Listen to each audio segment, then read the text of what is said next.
किया था उसमें हमने टाइम टेबल बताया था सेकंड एग्ज़ाम का। तो आप बच्चों के बहुत सारे कमेंट आ रहे हैं कि सर ये रुक जाना तो नहीं है, हम आपको ये वीडियो दे रहे हैं तो वीडियो आप पूरा देखें। देखिए यहाँ आप देखते जाएं क्या लिखा हुआ है यहाँ पे, वर्ष 2025 की हाई स्कूल हायर सेकेंडरी द्वितीय परीक्षा के आयोजन संबंधी निर्देश।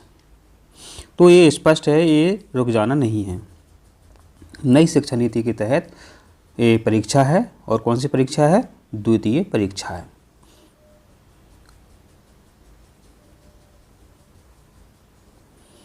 वर्ष 2025 की हाई स्कूल एवं हायर सेकेंडरी सर्टिफिकेट द्वितीय परीक्षा में सम्मिलित होने के लिए संदर्भ पत्र द्वारा विस्तृत निर्देश जारी किए गए हैं। सत्र 2024-25 की हाई स्कूल एवं हायर सेकेंडरी द्वितीय परीक्षा के लिए एमपी ऑनलाइन पोर्टल के माध्यम से दिनांक 7 मई 2025 से दिनांक 21 मई 2025 की रात्रि 12 बजे तक आवेदन भरे जा सकेंगे। 7 मई यानी कि आज 7 मई है, तो 7 मई से आपकी जो है 21 मई तक रात्रि 12 बजे तक आपके फॉर्म, परीक्षा के फॉर्म भरे जाएंगे। कब तक? 21 मई तक। डेट याद रखें, 21 मई। वर्ष 2025 की हाई स्कूल द्वितीय परीक्षा दिनांक 17 जून 2025 से दिनांक 26 जून 2025 तक। हायर सेकेंडरी द्वितीय परीक्षा दिनांक 17 जून 2025 से दिनांक 5 जुलाई 2025 तक प्रातः 9 से 12 बजे तक निर्धारित परीक्षा केंद्र पर आयोजित होगी। विस्तृत परीक्षा कार्यक्रम मंडल की वेबसाइट पर उपलब्ध है। आपके जो पेपर है कब होंगे? तो यहाँ उन्होंने लिखा है कि आपकी जो द्वितीय परीक्षा दिनांक है 17 जून से शुरू होगी। इसका टाइम टेबल हम दे चुके हैं, यदि आपके पास नहीं है तो आप डिस्क्रिप्शन में देख लें, हम आपको लिंक दे देंगे तो आप देख लें। तो 17 जून से आपका पेपर शुरू हो जाएगा।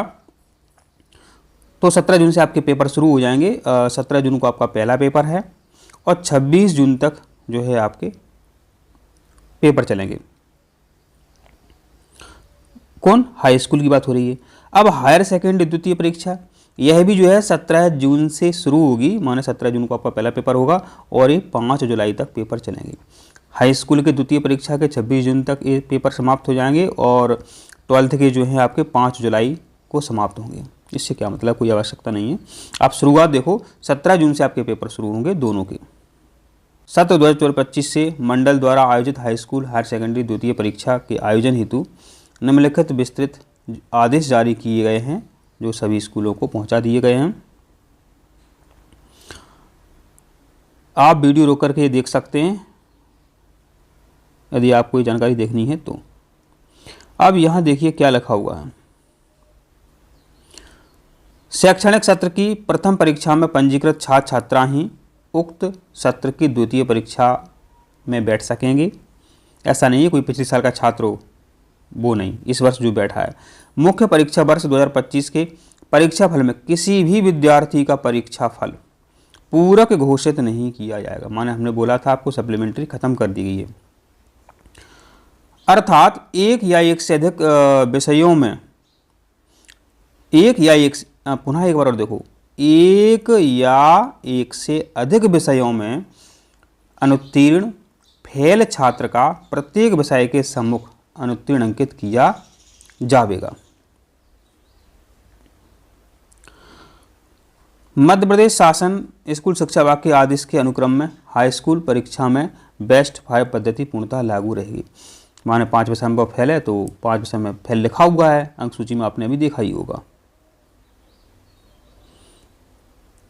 प्रथम परीक्षा में उत्तीर्ण रहे छात्र भी एक या एक से अधिक विषयों में द्वितीय परीक्षा में सम्मिलित होने हेतु पात्र होंगे। मतलब ये बात हो रही है,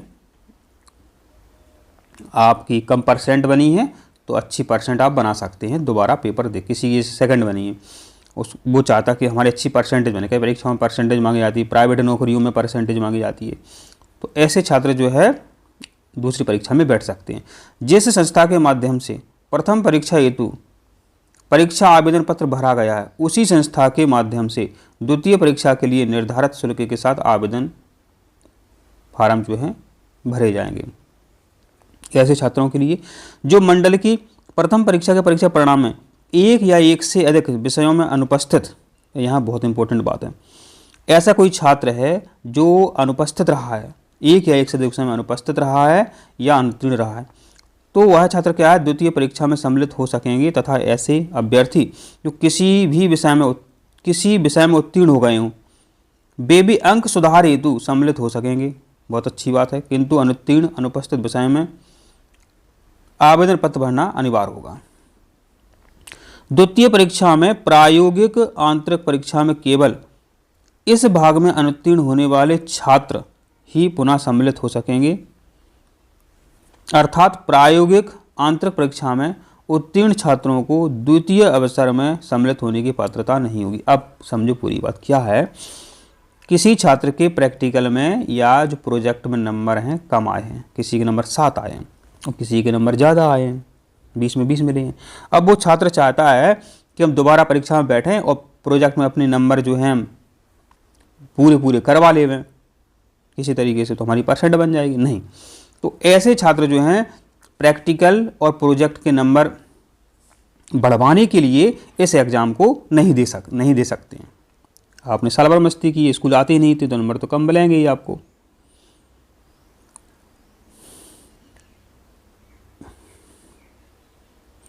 पुनः देखें और क्या लिखा हुआ है वो और देख लेते हैं।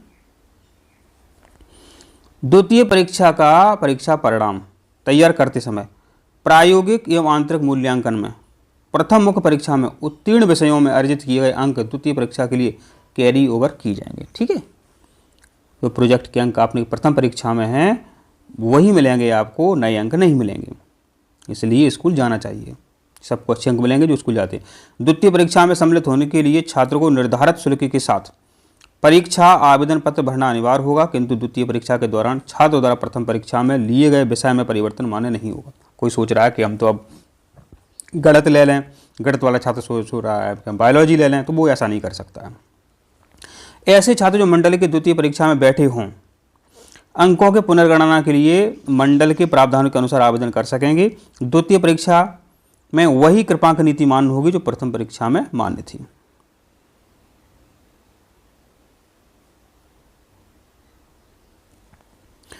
आपका जानकारी है, केवल मुख्य परीक्षा परिणाम के पश्चात, केवल प्रथम मुख्य परीक्षा परिणाम के पश्चात अस्थायी प्रवेश सूची जारी की जाएगी। प्रथम मुख्य परीक्षा के पुनर्गणना के पश्चात स्थायी प्रवेश सूची जारी की जाएगी।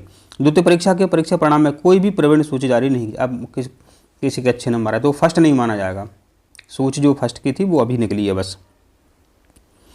प्रथम मुख्य परीक्षा के परीक्षा परिणाम घोषित होने के उपरांत द्वितीय परीक्षा में सम्मिलित होने के लिए चयनित छात्रों को छोड़कर शेष प्रथम मुख्य परीक्षा के छात्रों की अंक सूची मुद्रित कर जारी की जाएगी। समस्त परीक्षार्थियों द्वितीय परीक्षा का चयन करने वाले छात्रों सहित प्रथम परीक्षा की अंक सूचियाँ डिजी लॉकर में उपलब्ध हुई।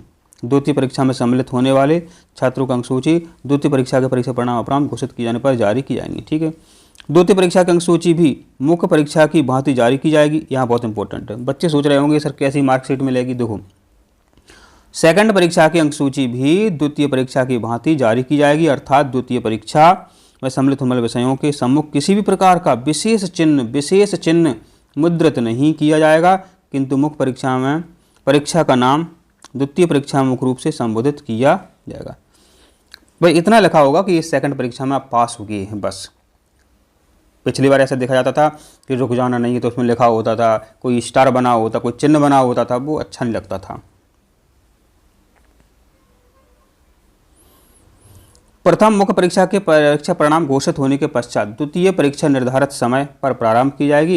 यदि द्वितीय परीक्षा प्रारंभ होने के पूर्व प्रथम मुख्य परीक्षा के पुनर्गणना के परीक्षा परिणाम घोषित नहीं होने की स्थिति में छात्र को प्रथम मुख्य परीक्षा के पुनर्गणना के परीक्षा परिणाम का इंतजार किए बिना परीक्षार्थियों को द्वितीय अवसर परीक्षा का आवेदन भरना होगा।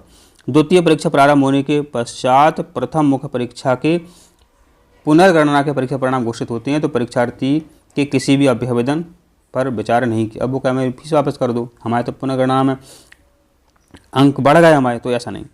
मुख्य परीक्षा में उत्तीर्ण परीक्षार्थी द्वितीय परीक्षा में विषयों में अंक सुधार के लिए सम्मिलित होते हैं और अंक सुधार कर लेते हैं। अंकों में सुधार नहीं होता है तो ऐसे परीक्षार्थियों को आगामी सत्र में पुनः नियमानुसार श्रेणी सुधार के लिए परीक्षा में सम्मिलित होने की पात्रता होगी।